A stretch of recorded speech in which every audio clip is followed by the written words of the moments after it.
Beaucoup de badauds et peu de distanciation physique hier dans les rues de Paris.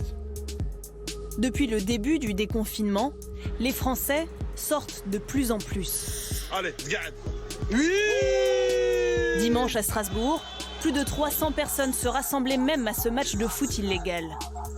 Pourtant, pas de deuxième vague pour l'instant. Et si le virus n'infectait pas tout le monde? C'est l'hypothèse d'un urgentiste de la Pitié-Salpêtrière.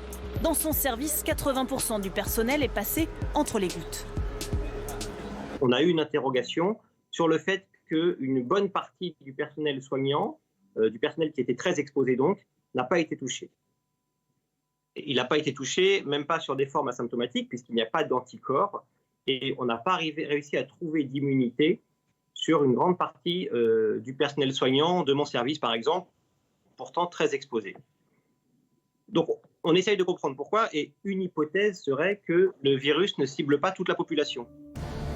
Une partie de la population posséderait déjà un système immunitaire adapté au coronavirus. C'est aussi le résultat de 2 récentes études scientifiques, comme le montre cet article de la revue américaine Cell. On a détecté des lymphocytes réactifs chez 40 à 60% de la population non exposée au virus. Ils permettraient une immunité croisée entre les coronavirus courants et le Covid-19. L'immunité croisée signifie qu'une personne infectée dans le passé par un simple rhume dû à un virus de la famille du Covid-19 pourrait avoir développé des réponses immunitaires efficaces. Éloignez-vous les enfants!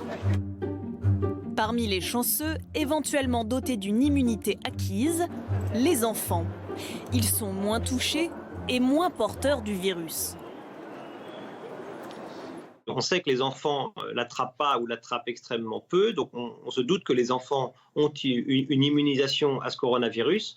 Après, il n'y a pas de raison de penser qu'il n'y a que les enfants qui auraient cette immunité. Donc probablement qu'il y a une bonne partie, ou en tout cas une partie de la population qui est immunisée à ce virus. On ne sait pas quel pourcentage exactement, mais il y a donc plus d'immunité que ce que les tests sérologiques veulent bien nous rapporter. À ce jour, l'immunité croisée n'est qu'une hypothèse optimiste, soutenue par une poignée de scientifiques. D'autres suivront peut-être s'il n'y a pas de deuxième vague de contamination.